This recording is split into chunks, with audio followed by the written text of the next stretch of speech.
أعوذ بالله من الشيطان الرجيم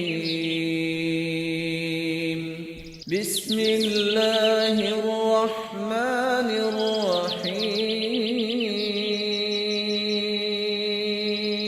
الرحمن علم القرآن خلق الإنسان علمه البيان الحمد للہ وکفا وسلام علی عبادہ الذین اصطفیٰ اشہد ان لا الہ الا اللہ وحدہ لا شریک لہ واشہد ان محمدا عبدہ ورسولہ صلی اللہ علیہ وآلہ وسلم اما بعد خلاصہ مضامین قرآن کے سلسلے میں آج کے پروگرام میں ہم انشاءاللہ 18ویں پارے کے مضامین کا جائزہ لیں گے۔ 18ویں پارے کی ابتدا سورۃ المومنون سے ہوتی ہے۔ اس کے علاوہ ناظرین کرام سورہ نور بھی 18ویں پارے میں شامل ہے، اور اس کے علاوہ سورۃ الفرقان کی ابتدا بھی 18ویں پارے میں ہی ہوتی ہے۔ سورۃ المومنون مکی ہے، اور دیگر مکی صورتوں کی طرح اس کے بنیادی مضامین بھی عقائد اسلامیہ سے متعلق ہیں۔ خاص طور پر عقیدہ توحید واضح کیا گیا ہے، اور عقیدہ رسالت و نبوت کے حوالے سے اور عقیدہ آخرت کے حوالے سے بھی اس میں گفتگو کی گئی ہے۔ لیکن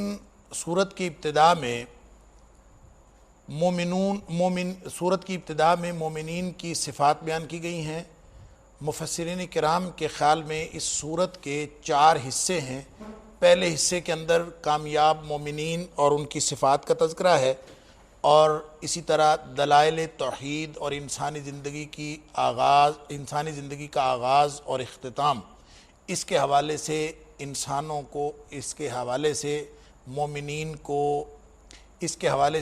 کو ہدایات دی گئی ہیں۔ اور دوسرے حصے میں اس حقیقت کی نشاندہی کی گئی ہے کہ ایمان کی حقیقت ایک ہے، اور یہ کہ تمام انبیاء کی فکر بھی ایک تھی اور تمام انبیاء کی دعوت بھی ایک تھی۔ تیسرے حصے میں یہ بات واضح کی گئی ہے کہ انبیاء کرام کے بعد لوگ جو فرقہ فرقہ بن گئے اور مختلف گروہوں کے اندر تقسیم ہو گئے، اور ہر گروہ اپنے گروہ پر خوش تھا۔ ہر شخص جو ہے وہ جس گروہ میں موجود ہے وہ اپنے گروہ پر خوش ہے اور دوسروں کو وہ گمراہ سمجھتا ہے۔ اور تیسرے حصے میں یہ بتایا گیا، جو چوتھا حصہ ہے ناظرین کرام، اس کے اندر نبی اکرم صلی اللہ علیہ وآلہ وسلم سے خطاب فرمایا گیا ہے، اور آپ صلی اللہ علیہ وآلہ وسلم کو ہدایات دی گئی ہیں کہ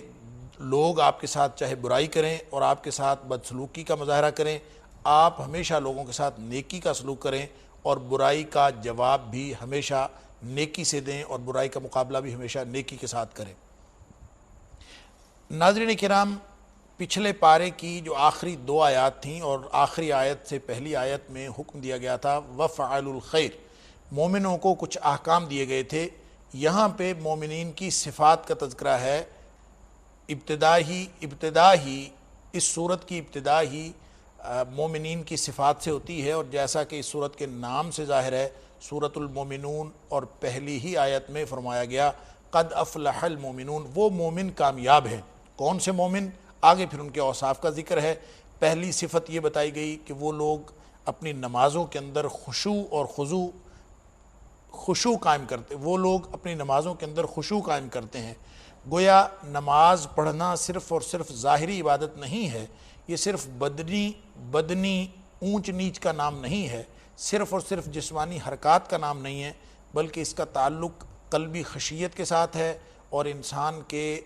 باطنی اور روحانی خشوع و خضوع کا نماز کے اندر بنیادی دخل ہے۔ گویا نماز جو کہ روحانیت کی ابتدا بھی ہے، یہ روحانیت کی انتہا بھی ہے، اور مومنین کی اولین صفت یہ ہے کہ وہ نماز صرف جسمانی حرکات و سکنات کے ساتھ نہیں پڑھتے، بلکہ وہ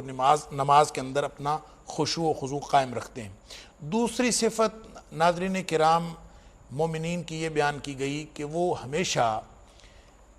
لغو باتوں سے اور فضول باتوں سے پرہیز کرتے ہیں. وَهُمْ عَنِ اللَّغْوِ مُعْرِضُونَ. جہاں کہیں وہ فضول بات دیکھتے ہیں یا فضول عمل دیکھتے ہیں یا کوئی فضول حرکت دیکھتے ہیں اس سے اعراض کرتے ہیں. فضول مجلسوں کے اندر نہیں بیٹھتے. انفرادی اور اجتماعی طور پر کسی بھی قسم کا عمل ہو جس کے اندر لغویت ہوتی ہے وہ ہمیشہ اس سے اعراض کرتے ہیں. تیسری صفت یہ بتائی کہ وہ لوگ زکوٰۃ کی ادائیگی کی پابندی کرتے ہیں. والذین هم للزکاۃ فاعلون. ہمیشہ زکوٰۃ ادا کرتے ہیں. اور اگلی صفت یعنی چوتھی صفت یہ بتائی کہ والذین هم لفروجہم حافظون. اپنی شرمگاہوں کی حفاظت کرتے ہیں.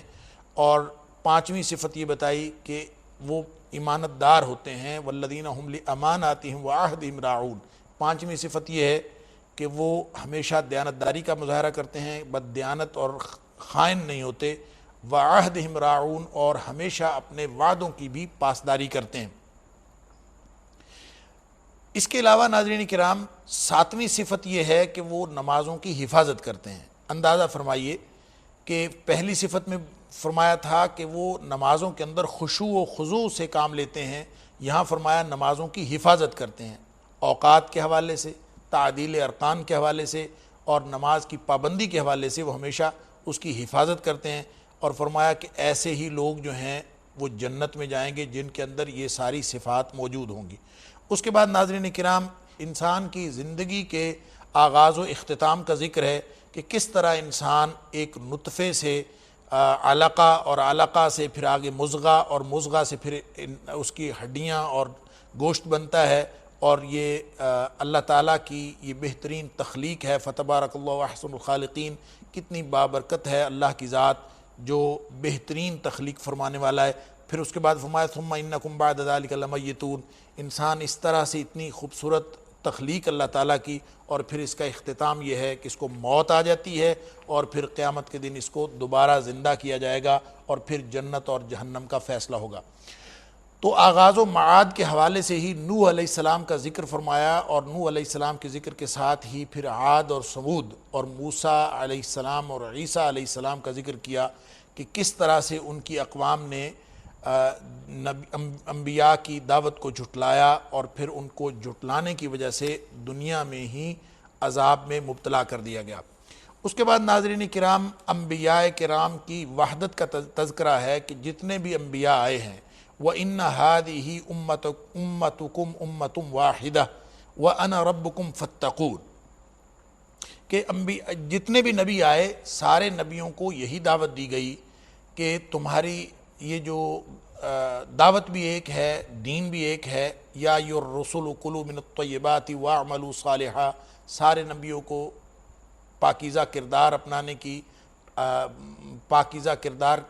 کا حکم دیا گیا. حقیقت میں انبیاء کے حوالے سے یہ حکم انبیاء کے حوالے سے یہ حکم حقیقت میں امتیوں کے لیے ہے کہ امتیوں کو چاہیے کہ وہ بھی انبیاء جیسا کردار اپنائیں اور اپنے آپ کو اسی دعوت پہ رکھیں جو انبیاء کرام نے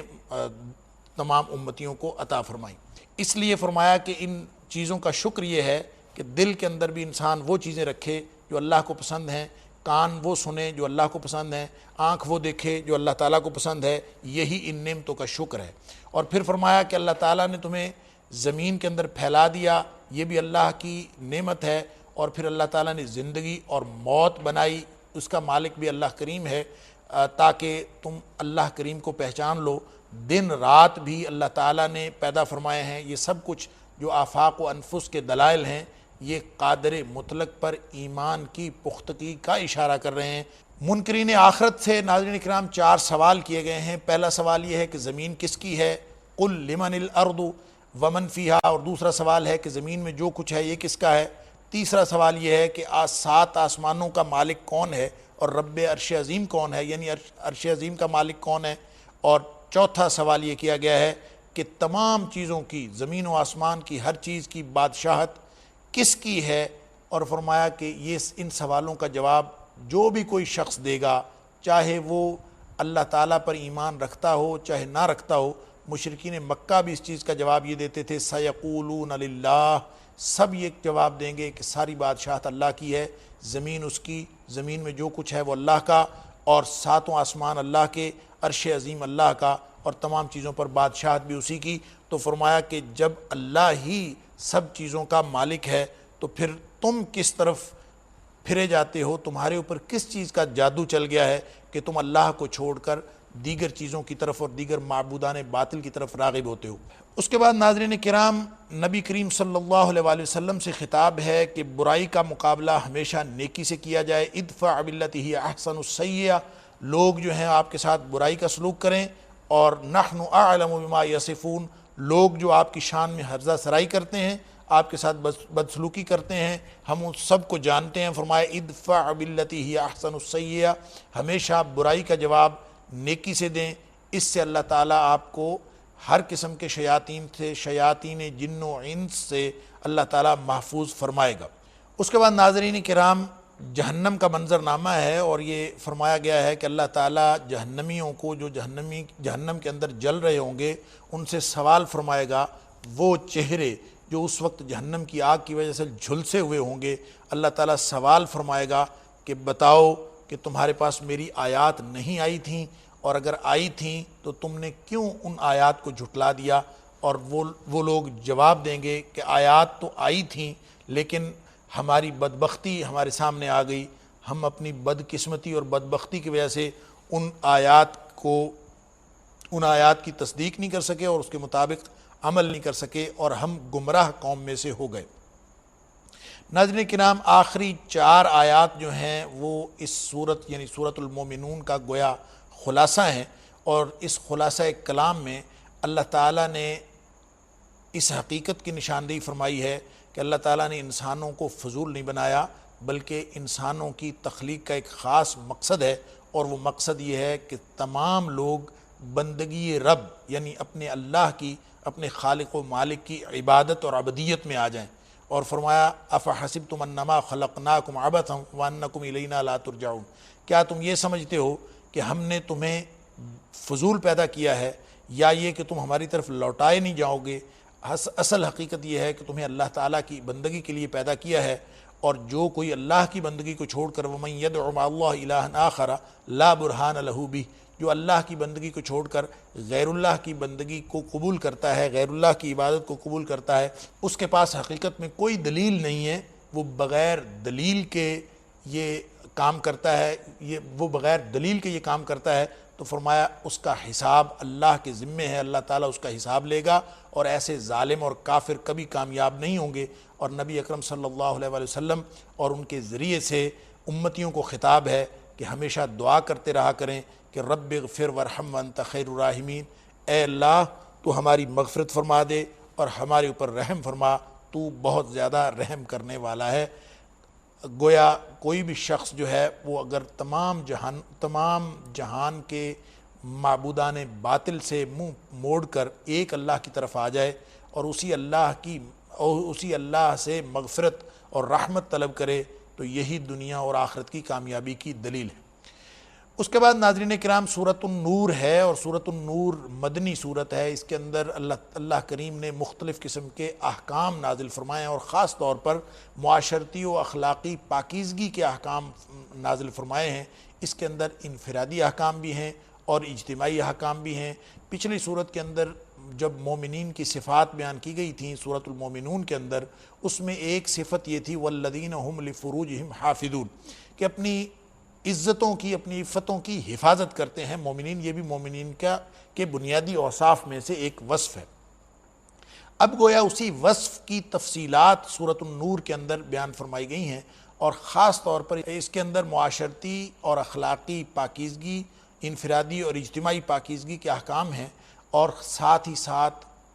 عورتوں کے متعلق بھی احکام ہیں کہ ان کو بھی اس معاشرتی پاکیزگی کے ماحول میں اپنا کردار ادا کرنا چاہیے، اور پردے کے احکام دیے گئے ہیں۔ گویا معاشرتی پاکیزگی سے ایک طرح کا نور پیدا ہوتا ہے، اور خواتین کا پردہ کرنا بھی اسی نور کا حصہ ہے۔ جو شخص اس کی حفاظت نہیں کرتا گویا وہ ظلمات کفر میں جا پڑتا ہے۔ حضرت عمر فاروق رضی اللہ تعالیٰ عنہ کا ایک قول ہے، آپ ہمیشہ یہ کہا کرتے تھے علموا نساءکم سورۃ النور،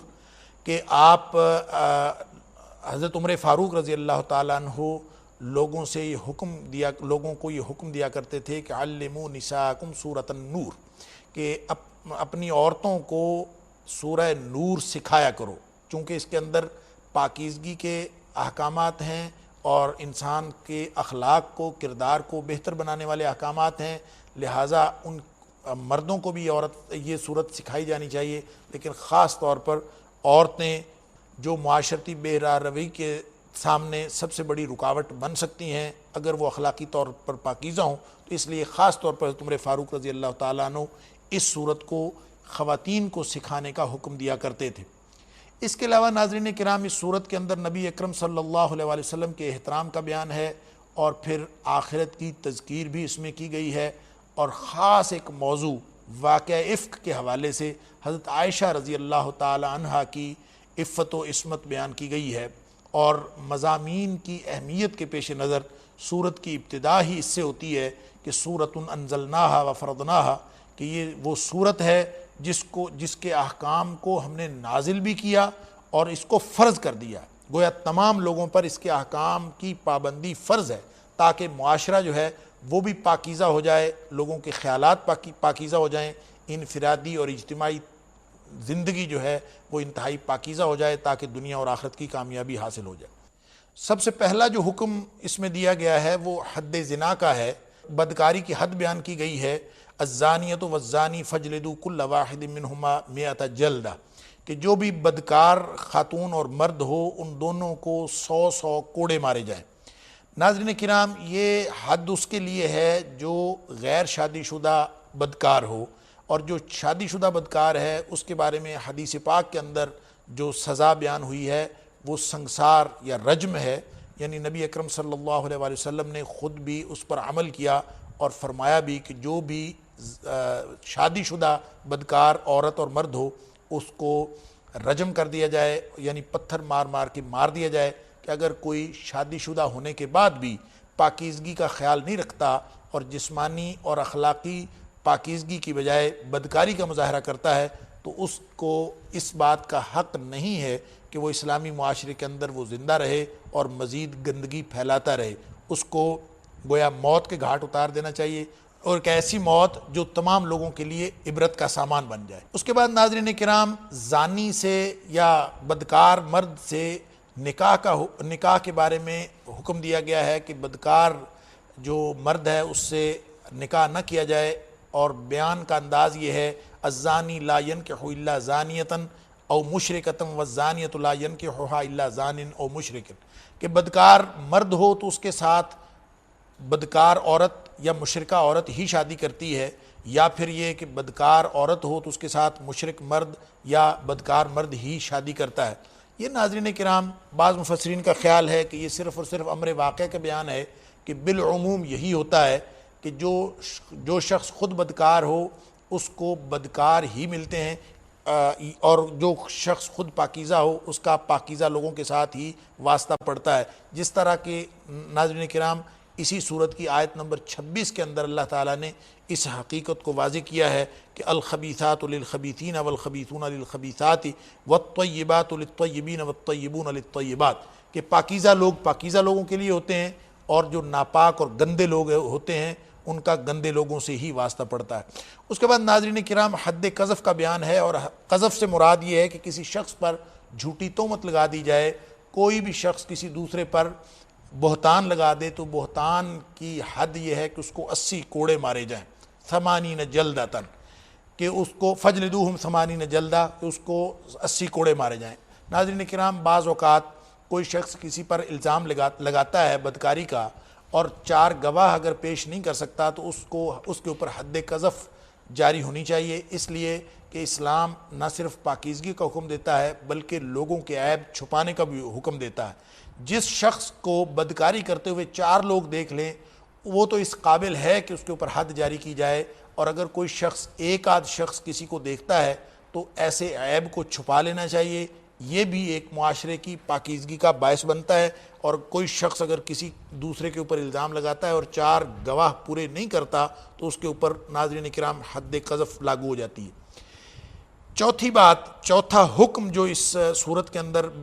بیان ہوا ہے وہ ہے لعان کا حکم۔ لعان سے مراد ناظرین کرام وہ طریقہ کار ہے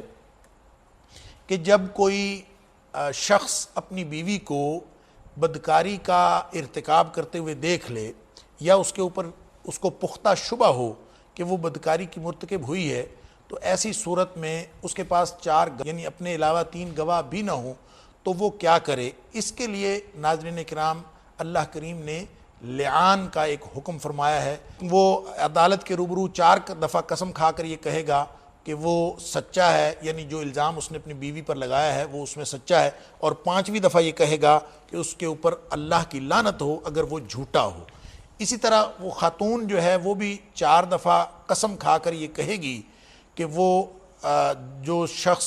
اس کے اوپر الزام لگا رہا ہے یعنی اس کا خامد وہ جھوٹا ہے، یہ، اور 5ویں دفعہ یہ کہے گی کہ اگر وہ شخص جس نے اس کے اوپر الزام لگایا ہے وہ اپنی بات میں سچا ہے تو اس خاتون کے اوپر وہ خود کہے گی کہ میرے اوپر پھر اللہ کا غضب نازل ہو۔ یوں ناظرین کرام یہ لعان کا عمل مکمل ہو جائے گا، یعنی 4 قسمیں خامد کی طرف سے، 4 قسمیں بیوی کی طرف سے، 5ویں دفعہ وہ اپنے اوپر لعنت کی بات کرے گا اگر وہ جھوٹا ہے، اور خاتون اپنے اوپر اللہ کے غضب کی بات کرے گی اگر وہ جھوٹی ہے۔ تو ناظرین کرام اس طرح یہ لعان کا عمل بھی مکمل ہو جائے گا، اور اس کے ذریعے سے دونوں میاں بیوی کی ہمیشہ کے لیے علیحدگی ہو جائے گی۔ یہ بھی گویا ایک مسئلے کا حل بتایا گیا کہ اگر ایسی کوئی صورتحال ہو جس میں گواہ بھی پیش نہ کیے جا سکتے ہوں، بدکاری کا ارتکاب بھی ہوا ہو، اور وہ دونوں میاں بیوی آپس میں اس طرح سے ہمیشہ کے لیے جدا ہو جائیں گے۔ اس کے بعد ناظرین کرام آیت نمبر 11 سے 26 تک حضرت عائشہ صدیقہ رضی اللہ تعالی عنہ کی عفت اور پاک دامنی کی گواہی دی گئی ہے اللہ کی طرف سے کہ حضرت عائشہ صدیقہ رضی اللہ تعالی عنہ پر الزام لگا تھا۔ تاریخ کے اندر یہ واقعہ عفق کے نام سے مشہور ہے، اور اس واقعے کا خلاصہ یہ ہے کہ جب غزوہ بنو مستلق سے نبی اکرم صلی اللہ علیہ وسلم واپس تشریف لا رہے تھے، حضرت عائشہ صدیقہ رضی اللہ تعالی عنہ بھی ساتھ تھیں، اور حضرت عائشہ صدیقہ رضی اللہ تعالی عنہ بھی ساتھ تھیں۔ مدینہ کے قریب آ کے ایک جگہ نبی اکرم صلی اللہ علیہ وسلم نے پڑاؤ فرمایا، اور رات کو پڑاؤ کرنے کے بعد اگلے دن قافلہ چل پڑا۔ حضرت عائشہ صدیقہ رضی اللہ تعالی عنہ اپنا ہار ڈھونڈنے چلی گئیں جو گم ہو گیا تھا، اور آپ کا جو ہودج تھا جس کے ارد گرد پردہ لگا ہوا تھا، وہ ہودج اٹھانے والوں نے سمجھا کہ حضرت عائشہ صدیقہ رضی اللہ تعالیٰ عنہ اس کے اندر موجود ہیں۔ انہوں نے وہ خالی ہودج اٹھا کے اونٹنی کے اوپر رکھ دیا اور اس کو لے کے چلے گئے۔ ان کو یہ معلوم نہیں تھا کہ حضرت عائشہ صدیقہ رضی اللہ تعالیٰ عنہ اس کے اندر موجود نہیں۔ اب حضرت عائشہ صدیقہ رضی اللہ تعالیٰ عنہ جب ہار ڈھونڈ کر واپس تشریف لائیں تو اس جگہ پر پہنچیں تو قافلہ جا چکا تھا۔ آپ وہیں پہ بیٹھ رہیں، اس لیے کہ آپ کو معلوم تھا کہ جب آگے جا کے وہ لوگ مجھے نہیں پائیں گے تو ڈھونڈنے کے لیے واپس اسی جگہ آئے۔ حضرت عائشہ صدیقہ رضی اللہ تعالیٰ عنہ وہاں پہ بیٹھی تھیں تو پیچھے سے حضرت صفوان رضی اللہ تعالیٰ عنہ، ایک صحابی جن کی ڈیوٹی اللہ کے رسول صلی اللہ علیہ وسلم نے یہ لگائی تھی کہ وہ پیچھے قافلے سے پیچھے رہنے والی اگر کوئی چیز پیچھے رہ جائے یا کوئی جانور پیچھے رہ جائے، قافلے کے سامان میں سے کوئی بھی چیز پیچھے رہ جائے تو اس کی حفاظت اور اس کی نگہبانی کرتے ہوئے وہ آگے آئیں۔ تو جب انہوں نے دیکھا کہ حضرت عائشہ صدیقہ رضی اللہ تعالیٰ عنہ وہاں پہ موجود ہیں تو حضرت عائشہ صدیقہ رضی اللہ تعالیٰ عنہ کو دیکھ کر انہوں نے انا للہ و انا الیہ راجعون پر حضرت عائشہ صدیقہ رضی اللہ تعالیٰ عنہ پر انتہائی کڑا وقت تھا۔ نبی اکرم صلی اللہ علیہ وسلم نے حضرت عائشہ صدیقہ رضی اللہ تعالیٰ عنہ کو اپنے گھر یعنی اپنے باپ کے گھر حضرت ابوبکر صدیق رضی اللہ تعالیٰ عنہ کے پاس بھیج دیا اور اللہ کی طرف سے وحی کا انتظار کرنے لگے۔ ظاہر نبی اکرم صلی اللہ علیہ وسلم کے پاس اس بات کا نہ تو کوئی ثبوت تھا اور نہ ہی آپ حضرت عائشہ صدیقہ رضی اللہ تعالیٰ عنہ کی پاک دامنی کے بارے میں کوئی بات کر سکتے تھے۔ آپ بالکل خاموش رہے، اگرچہ آپ کو یقین تھا کہ حضرت عائشہ صدیقہ رضی اللہ تعالیٰ عنہ کی پاک دامنی پر اور آپ کے دامن پر اس اعتبار سے کوئی دھبا نہیں ہو سکتا، لیکن چونکہ واقعہ ایسا رونما ہو گیا تھا، آپ اس بارے میں کوئی بھی بات کرنے کی پوزیشن میں نہیں تھے۔ اب اللہ کی طرف سے اگر حکم آ جاتا، کوئی وحی آ جاتی یا پھر کوئی ثبوت مل جاتا اور تمام منافقین اور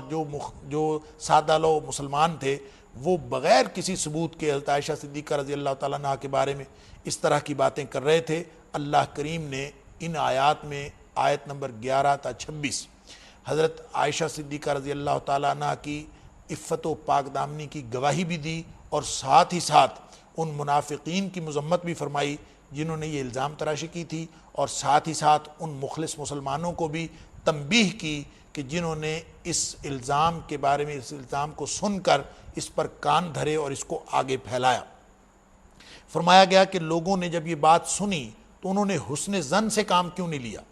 یعنی وہ حسن ظن سے کام لیتے کہ نبی کی بیوی حضرت عائشہ صدیقہ رضی اللہ تعالیٰ عنہ، مومنوں کی ماں، اس کے بارے میں اس طرح کا ان کو گمان ہی کیوں ہوا، اور انہوں نے یہ کیوں نہیں کہا کہ ھذا افک مبین، کہ یہ تو کھلا بہتان ہے، یہ ان کو کہنا چاہیے تھا۔ یا پھر اگر کسی نے یہ بات کی تھی تو وہ 4 گواہ کیوں نہیں لے کے آئے؟ ظاہر ہے کسی کے پاس اگر 4 گواہ نہیں تھے تو بھی ان کو یہ زبان نہیں کھولنی چاہیے تھی، اور یہ بات اس بات کا ثبوت ہے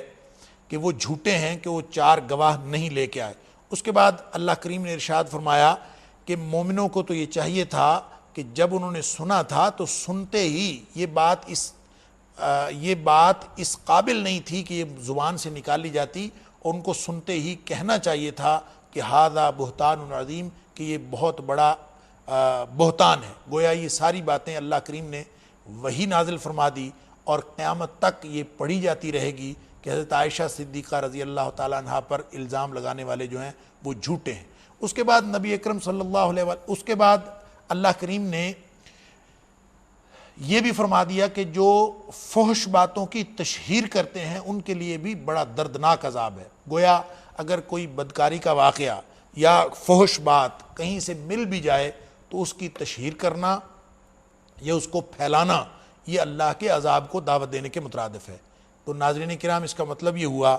کہ آج کے دور میں جو کوئی میڈیا کا دور ہے، اس میں جتنی بھی بے حیائی کی باتیں پھیلائی جاتی ہیں، چاہے وہ الیکٹرانک میڈیا ہو، چاہے وہ پرنٹ میڈیا ہو، پرنٹ میڈیا کے اندر بھی خواتین کی تصویر لگا کر، اور خاص طور پر اس کے مختصر لباس میں لوگ لڑکیوں کی اور خواتین کی تصویر لگا کر اپنے اخبار کو بیچنے کا بہانہ بنایا جاتا ہے، اور اسی طرح الیکٹرانک میڈیا کے اوپر مختلف قسم کے اشتہارات دیے جاتے ہیں۔ یہ تمام کی تمام چیزیں جو ہیں وہ فحش کی تشہیر میں آتی ہیں، اور اللہ کریم نے فرمایا ہے ان الذین یحبون ان تشیع الفاحشۃ فی الذین آمنوا لہم عذاب علیم فی الدنیا والآخرہ، کہ ان کے لیے دنیا اور آخرت میں عذاب ہے، ان کے لیے دنیا اور آخرت میں دردناک عذاب ہے جو فحش واقعات یا فحش چیزوں کو پھیلاتے ہیں اور لوگوں تک پہنچاتے ہیں۔ پھر اس کے بعد ناظرین کرام ایک اور اسی واقعے سے منسلک ایک واقعے کی طرف اشارہ ہے کہ حضرت ابوبکر صدیق رضی اللہ تعالیٰ عنہ کے قریبی عزیز تھے مصطح بن اساسہ، اور مصطح بن اساسہ کو حضرت ابوبکر صدیق رضی اللہ تعالیٰ عنہ صدقہ و خیرات سے مدد کرتے رہتے تھے، اور اس لیے بھی کہ وہ آپ کے قریبی عزیز تھے، اور اس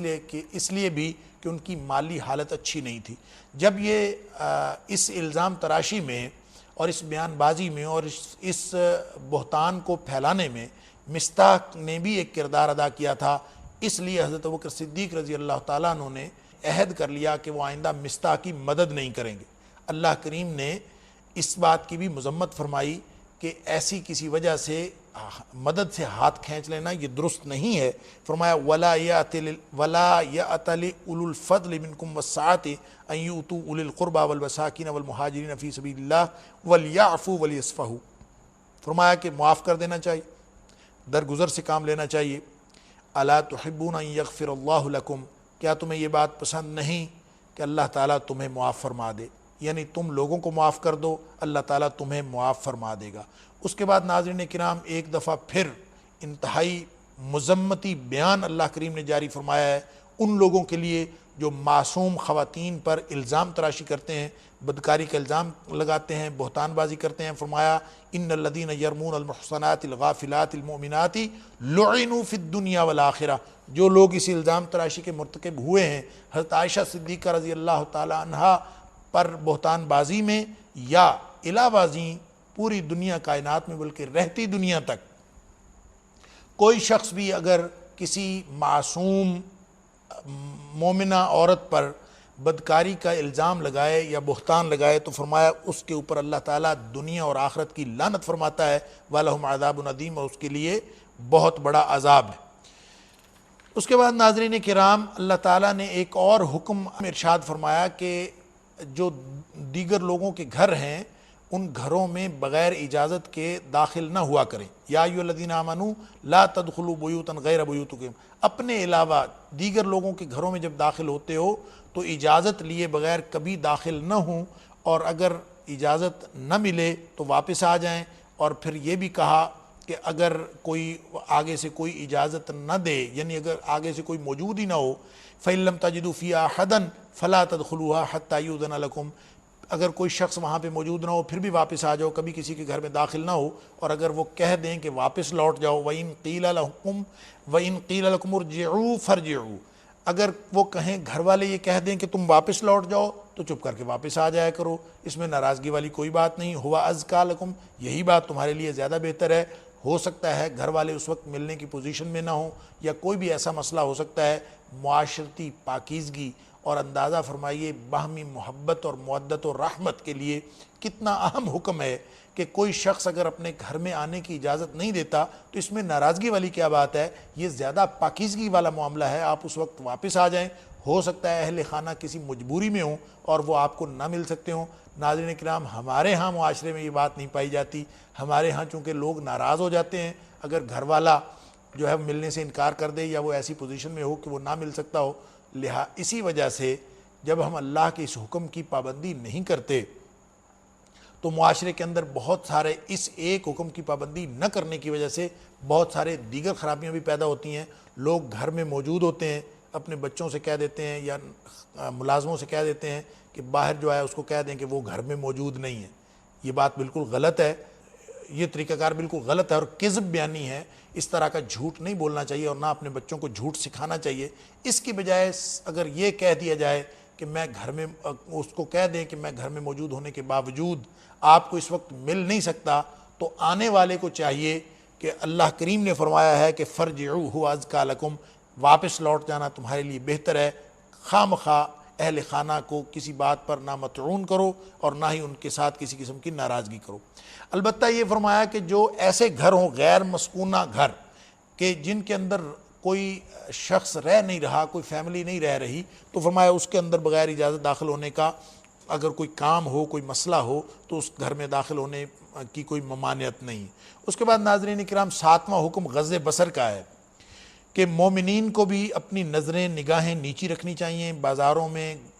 شہروں میں، گلیوں میں، مارکیٹوں میں کہیں آنا جانا پڑتا ہے، خواتین بھی موجود ہوتی ہیں، تو مردوں کو بھی حکم ہے کہ وہ اپنی نگاہیں نیچی رکھیں، اور ساتھ خواتین کو بھی حکم ہے کہ وہ اپنی نگاہیں نیچی رکھیں، اور ساتھ ہی ساتھ پردے کا حکم بھی فرمایا۔ خواتین کو فرمایا کہ وہ تو اپنی زینت کسی طور ظاہر نہ کریں، وَلَا يُبْدِينَ زِينَتَهُنَّ إِلَّا لِبُعُولَتِهِنَّ، کہ وہ اپنے اہل خانہ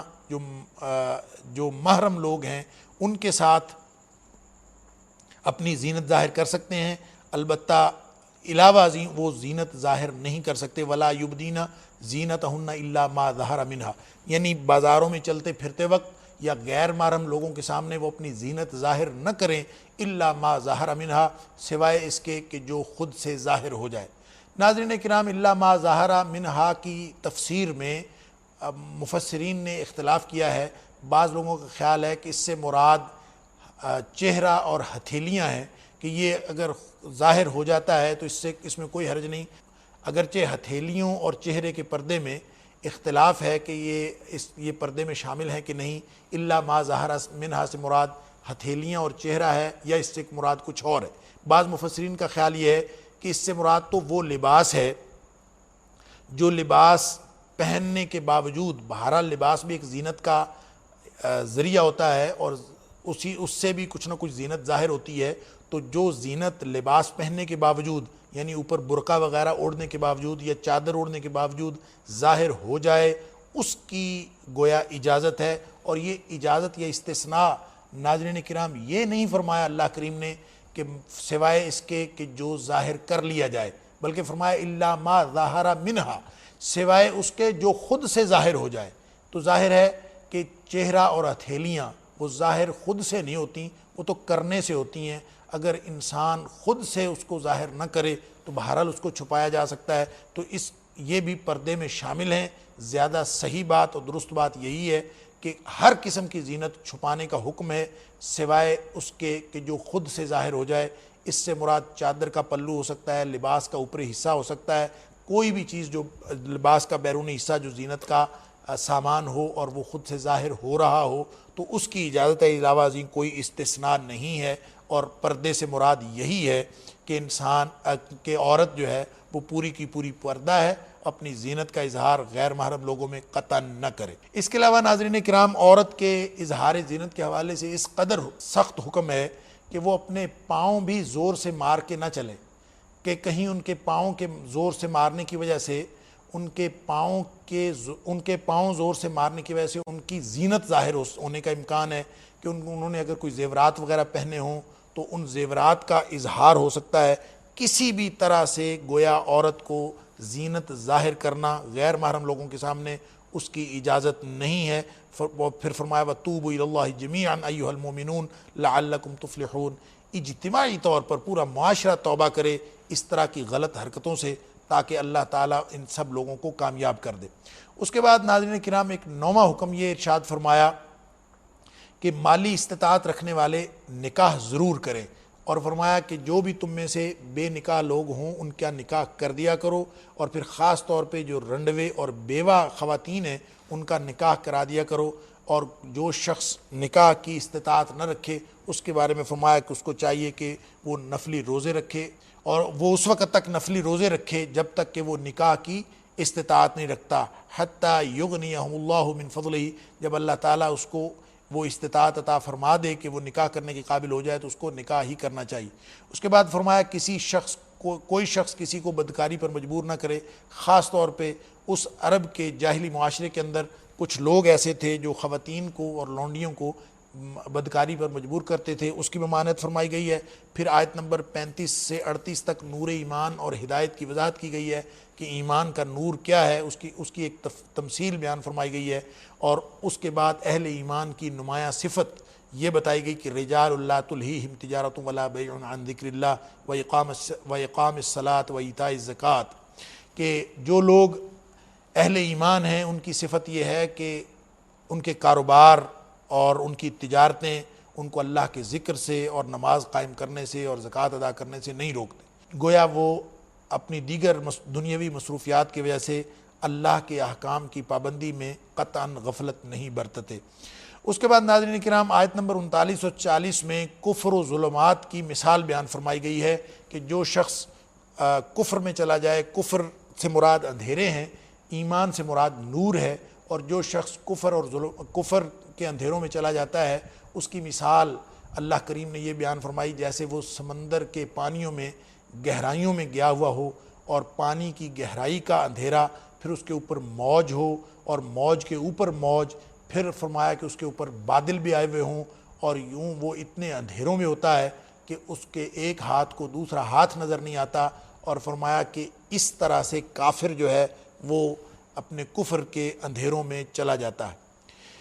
اس کے بعد ناظرین کرام یہ فرمایا کہ کوئی شخص اگر نور ایمان کی حفاظت کرنا چاہتا ہے تو اس کے 3 طریقے ہیں۔ ایک تو یہ کہ وہ تسبیح بیان کرے، اللہ یسبح لہ من فی السماوات والارض والطیر صافات، زمین و آسمان کی ہر چیز اللہ کی تسبیح بیان کرتی ہے۔ ایک طریقہ تسبیح کا ہے، اور دوسرا طریقہ یہ ہے کہ اللہ تعالیٰ کی غیر مشروط اطاعت کی جائے، اور تیسری بات یہ ہے کہ اقامت صلاۃ اور ایتاء زکوٰۃ، یعنی زکوٰۃ کی ادائیگی اور نماز کو قائم کرنا، اس کی پابندی کی جائے تو اللہ تعالیٰ انسان کے نور ایمان کی حفاظت کا بندوبست فرما دیتے ہیں۔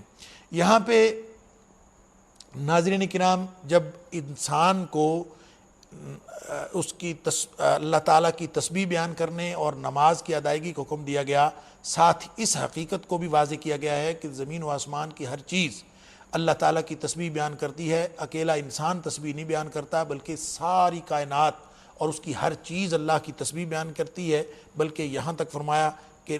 جس طرح انسان کو نماز کا حکم ہے ساری کائنات بھی نماز پڑھتی ہے۔ کل قد علم صلاتہ و تسبیحہ، کائنات کی ہر چیز تسبیح اور صلاۃ کو قائم کیے ہوئے ہے، بس یہ انسان ہی ہے جو اللہ کی یاد، اللہ کی تسبیح اور اقامت صلاۃ سے غافل ہو جاتا۔ اس کے بعد ناظرین کرام معاشرتی زندگی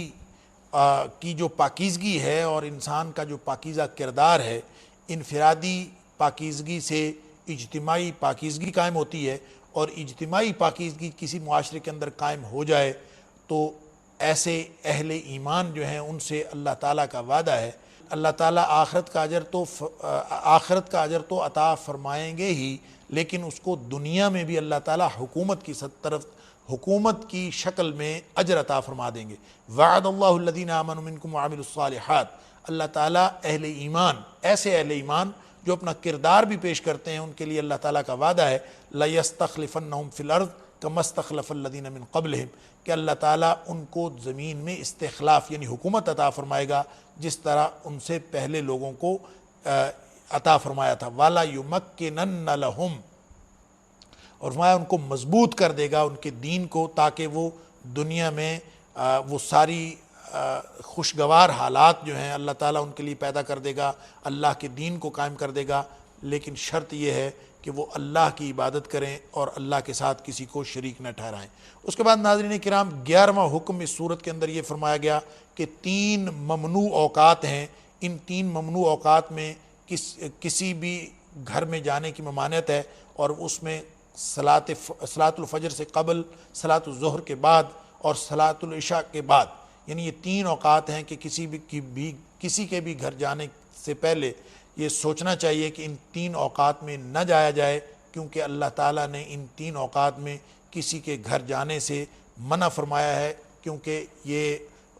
ان کے بارے میں فرمایا ثلاث عورات لکم، یہ 3 پردے کے اوقات ہیں۔ گویا انسان عام طور پہ اس وقت جو ہے وہ اپنے ذاتی معاملات میں مشغول ہوتا ہے، اس لیے ایسے ان اوقات میں بغیر اجازت کے قطعاً نہیں جانا چاہیے۔ اس کے بعد ناظرین کرام بوڑھی خواتین کے بارے میں فرمایا گیا کہ وہ پردے سے مستثنیٰ ہیں، بشرطے کہ وہ زینت کا اظہار نہ کریں، اس طرح نہیں جس طرح آج کل کی عورتیں جو ہیں وہ پوری طرح میک اپ بھی کرتی ہیں، لوگوں کے لیے اٹریکشن اور کشش کا سامان بھی رکھتی ہیں، اور پھر وہ یہ سمجھیں کہ بوڑھی خواتین جو ہیں وہ پردے سے مستثنیٰ ہیں۔ اس طرح سے استثناء حاصل نہیں ہے۔ ایسی خواتین جو ضعیف ہو چکی ہوں، ان خواتین کو یہ اجازت ہے کہ وہ اگر پردہ نہ بھی کریں تو ان پر کوئی حرج نہیں، بشرطے کہ وہ کسی قسم کی زینت کا اظہار نہ کریں۔ اس کے علاوہ ناظرین کرام ایک مسئلہ مدینہ کی بستی میں درپیش تھا جو کسی بھی طرح کے معاشرے میں درپیش ہو سکتا ہے۔ اس کے بعد ناظرین کرام 12واں حکم جو اس صورت میں دیا گیا ہے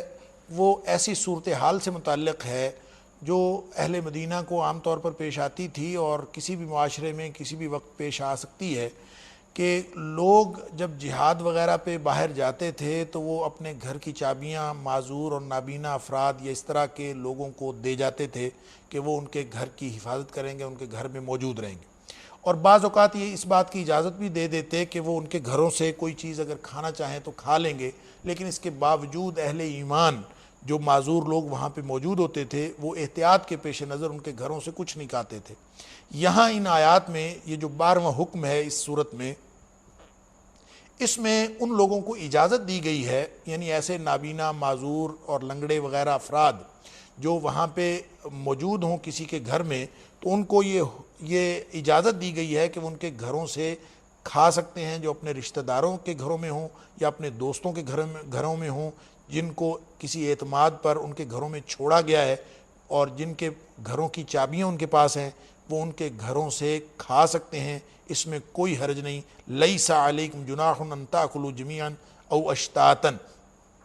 کہ تم ان کے گھر سے اکٹھے بیٹھ کے کھا لو یا الگ الگ کھا لو، کوئی حرج نہیں ہے، یہ اللہ تعالیٰ نے اس میں اجازت دے دی ہے۔ لیکن ناظرین کرام اس میں ایک بات کی احتیاط ملحوظ رہے، یعنی اجازت تو ہے کہ کوئی شخص اس طرح سے کسی کے گھر پر اگر اس کو اجازت دی گئی ہے مطلقاً تو وہ اس کے گھر سے کھا سکتا ہے، اور جب کسی بھی طرح کا استفادہ کھانے پینے کی اشیاء سے کر سکتا ہے، لیکن اس میں یہ ملحوظ رہے کہ یہ احتیاط ملحوظ رہے کہ اس سے مراد وہ عام کھانا ہے جو بالعموم کھایا جاتا ہے، اس سے مراد وہ چیزیں نہیں ہیں جو دوسرے لوگوں سے چھپا کر خاص اوقات کے لیے لوگوں نے رکھی ہوتی ہیں، اپنے خاص معاملات کے لیے کھانے کی چیز کسی نے اگر پنجیری بنا کے رکھ دی ہے، کوئی ایسی چیز رکھ دی ہے، تو اس کا مطلب یہ نہیں ہے کہ آپ وہ ڈھونڈ ڈھانڈ کے کھا جائیں، بلکہ اس سے مراد وہ عمومی کھانا ہے جو عام طور پر کھانے کے لیے استعمال کیا جاتا ہے۔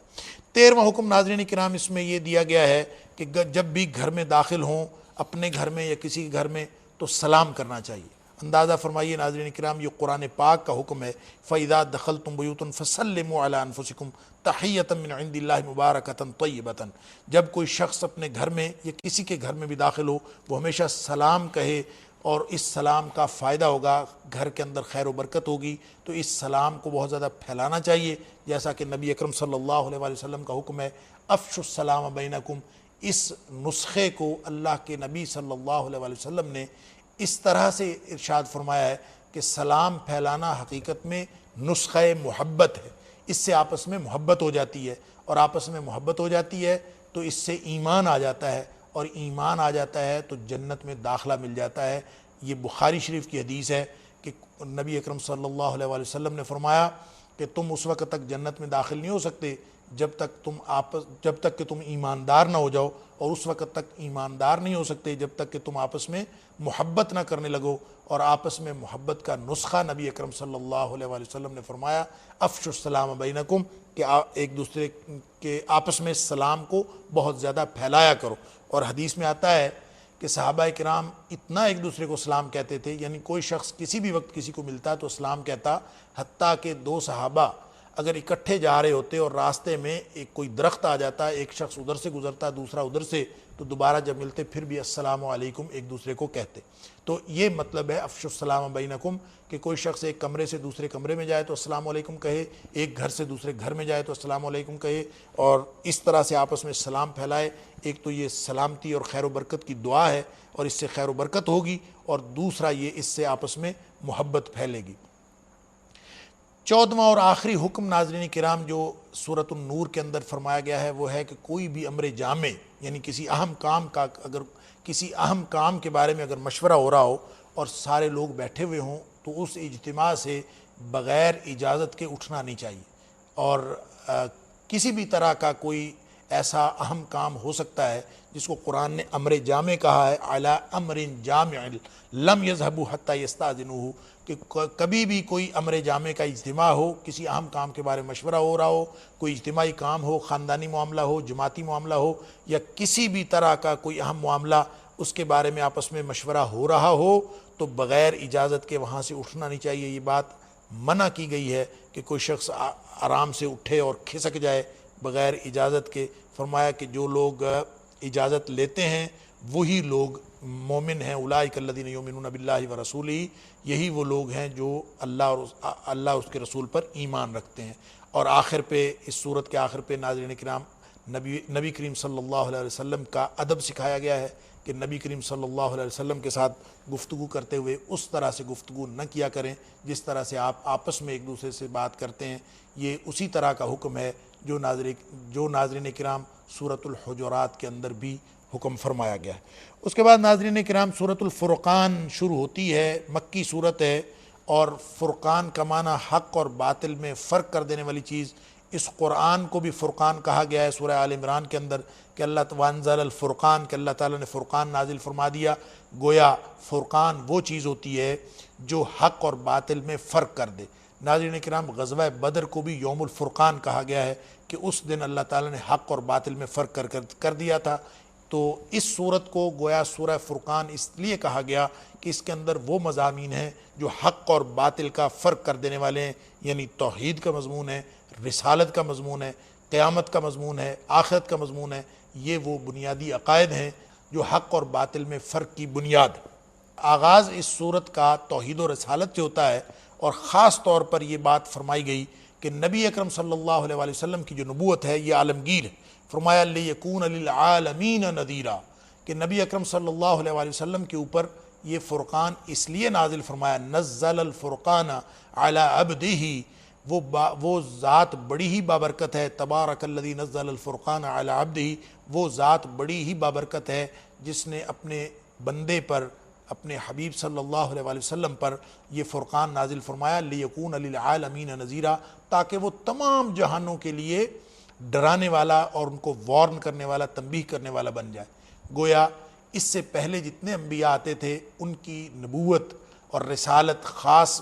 وقت کے لیے اور خاص جگہ کے لیے ہوتی تھی، خاص علاقے کے لیے ہوتی تھی۔ نبی اکرم صلی اللہ علیہ وآلہ وسلم کی نبوت عالمگیر ہے، یہ قیامت تک تمام اوقات کے لیے اور تمام علاقوں کے لیے، پوری دنیا کے لیے، بلکہ یوں کہنا چاہیے کہ زمین و آسمان کے لیے ہے، اس لیے کہ معراج والی رات ساتوں آسمانوں پہ جتنے انبیاء ملے، تمام انبیاء نے نبی کریم صلی اللہ علیہ وسلم کو سلام بھی کہا اور آپ کی نبوت کا اقرار بھی فرمایا۔ اس کے بعد ناظرین کرام، ان لغو اعتراضات کا ذکر ہے جو کفار مکہ نبی اکرم صلی اللہ علیہ وسلم پر یا قرآن پر کرتے تھے، کہا کرتے تھے کہ یہ کسی کی مدد سے خود گھڑ لیتا ہے، اور نبی اکرم صلی اللہ علیہ وسلم پر ایک تو افتراء کا الزام لگاتے تھے اور پھر یہ بھی کہ کوئی شخص ان کی مدد کرتا ہے۔ فرمایا گیا کہ یہ ظلم ہے اور یہ جھوٹ ہے، یہ لوگ جھوٹ بکتے ہیں، اور کبھی یہ قرآن پاک کے بارے میں کہتے تھے کہ یہ قدیم افسانے ہیں۔ ان سب کے بارے میں فرمایا قل انزلہ الذی یعلم السر فی السماوات والارض، کہ تم کیا کہتے ہو قرآن کے بارے میں، حالانکہ قرآن کو تو اس ذات کریم نے نازل فرمایا ہے جو زمین و آسمان کے سارے اسرار جانتا ہے، سارے بھید جانتا ہے، انہ کان غفور الرحیمہ، اور وہ غفور الرحیم بھی ہے۔ اس کے بعد ناظرین کرام، مشرکین مکہ کے اس شبے کا جواب دیا گیا ہے کہ جو یہ کہتے تھے کہ یہ کیسا رسول ہے، ما لہذا الرسول یاکل الطعام و یمشی فی الاسواق، کہ یہ کیسا رسول ہے کہ جو بازاروں میں پھرتا ہے اور کھانا بھی کھاتا ہے۔ یعنی ان کو یہ اعتراض تھا کہ یہ بشر کیوں ہے، اس کی حاجات اور ضروریات ہماری جیسی کیوں ہیں، ہمارے اوپر کوئی فرشتہ نازل ہونا چاہیے تھا۔ اس کا جواب تو اللہ کریم نے سورہ بنی اسرائیل میں دیا کہ اگر زمین میں فرشتے رہتے ہوتے تو ہم فرشتوں کی ہدایت کے لیے کوئی فرشتہ نازل فرماتے۔ چونکہ دنیا میں زمین میں انسان رہتے ہیں اور انسانوں کی ہدایت مقصود ہے، اس لیے اللہ تعالیٰ نے ایک انسان کو ہی نازل فرمایا، اور یہاں پہ اللہ تعالیٰ نے فرمایا ان کے شبہات کا ذکر فرمایا ہے کہ انہوں نے یہ بھی اعتراض کرتے ہیں نبی اکرم صلی اللہ علیہ وسلم کی مالی حالت پر، ان کو اعتراض ہے کہ آپ کے اوپر کوئی خزانہ کیوں نہیں نازل ہوا، یا آپ کا کوئی باغ کیوں نہیں ہے جس سے آپ کھائیں پئیں، گویا آپ کی مالی حالت جو ہے وہ اس طرح کی کیوں ہے۔ تو فرمایا اللہ اگر چاہے تو وہ اس کے لیے، وہ نبی کریم صلی اللہ علیہ وسلم کے لیے محلات بھی بنا سکتا ہے، باغات بھی پیدا فرما سکتا ہے، یہ تمام کچھ مشیت الہی پر موقوف ہے۔ لیکن تمہارے اعتراضات کا کیا مطلب، تمہیں اپنے اعتراضات کا عنقریب پتہ چل جائے گا، قیامت بالکل قریب ہے، سر پہ کھڑی ہے، تمہیں اس دن پتہ چلے گا جب تم قیامت کے دن جہنم کی دھاڑ اور چنگھاڑ سنو گے، اور وہ غصے سے چنگھاڑ رہی ہوگی، تمہیں دور سے اس کی آواز آئے گی، اور انتہائی تنگ جگہ سے تمہیں زنجیریں پہنا کر، تمہیں زنجیروں میں جکڑ کر اس کے اندر پھینک دیا جائے گا۔ پھر وہاں پہ جو اہل جہنم ہیں وہ موت کو پکاریں گے۔ اللہ کریم فرماتے ہیں ایک موت نہیں، کئی موتیں تمہیں درکار ہیں، بہت ساری موتوں کو پکارو، وہاں پہ کوئی موت نہیں آئے گی۔ وہاں پہ انتہائی بری حالت میں، یعنی جہنمیوں کی جو حالت ہوگی وہ موت سے بھی بری حالت ہوگی، لیکن موت وہاں پہ نہیں آئے گی۔ اس کے بعد اللہ کریم ارشاد فرماتے ہیں کہ اس طرح کا برا حال جو جہنمیوں کا ہوگا، کیا تمہیں ایسا جہنم چاہیے یا پھر جنت؟ اگر جنت چاہیے تو جنت اللہ تعالیٰ نے صرف متقیوں کے لیے بنائی ہے۔ تم لوگوں کو چاہیے کہ تم اپنے آپ کو اس طرح کا متقی بنا لو جس طرح کا اللہ کو پسند ہے، تاکہ تم دنیا میں بھی کامیاب ہو جاؤ اور آخرت میں بھی تمہارے لیے آخرت میں بھی تمہیں جنت کا وارث بنا دیا جائے۔ ناظرین کرام، اللہ سے دعا ہے کہ اللہ تعالی ہمیں قرآن پاک سمجھنے اور اس پر عمل کرنے کی توفیق عطا فرمائے۔ وآخر دعوانا ان الحمد للہ رب العالمین۔